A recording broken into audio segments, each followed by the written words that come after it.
मैं हमारे शहर को अफोर्डेबल बनाऊंगा। न्यूयॉर्कर्स मुश्किल से अफोर्ड कर रहे हैं रोटी, कपड़ा और मकान। मैं ये सब बदलने के लिए लड़ रहा हूँ। हे आहेत अमेरिकेच्या न्यूयॉर्क सिटीचे नवनिर्वाचित महापौर जोहरान ममदानी। त्यांनी अमेरिकेच्या इतिहासात एक नवा इतिहास घडवलाय।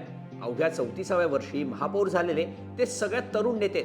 यासोबतच भारतीय वंशाचे ममदानी हे न्यूयॉर्कचे पहिले दक्षिण आशियाई आणि पहिले मुस्लिम महापौर सुद्धा ठरले। आपल्या विजयी भाषणात त्यांनी पंडित जवाहरलाल नेहरूंचं नाव घेऊन ही नव्या युगाची सुरुवात असल्याचं म्हटलं। Standing before you, I think of the words of Jawaharlal Nehru.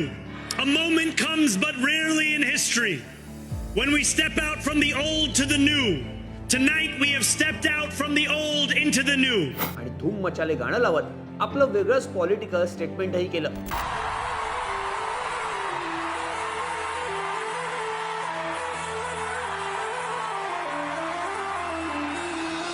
Democratic पक्षाचे जोहरान ममदानी विरुद्ध रिपब्लिक पक्षाचे अँड्रू क्युओमो यांच्यात न्यूयॉर्कच्या महापौर पदासाठी लढत झाली। या निवडणुकीत ममदानी यांच्या विरोधात स्वतः डोनाल्ड ट्रम्प यांनी ताकद लावली होती।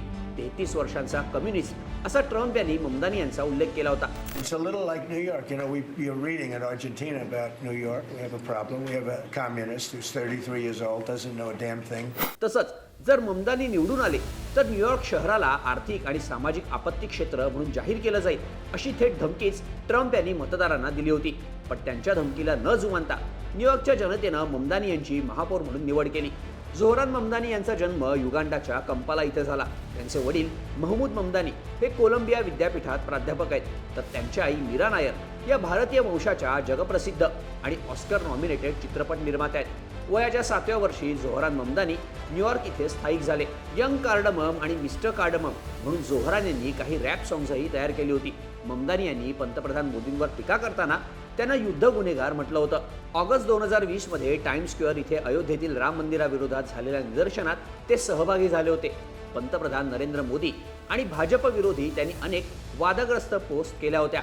त्यांनी बाबरी मशीद उद्ध्वस्त केल्याच्या घटनेचा फोटो शेअर करत ही बाबरी मशीद आहे, 1992 मध्ये झालेल्या दंगलीत ती नष्ट झाली, ज्यांनी हे केलं तोच आता भारतातील सत्ताधारी पक्ष आहे असं म्हटलं होतं।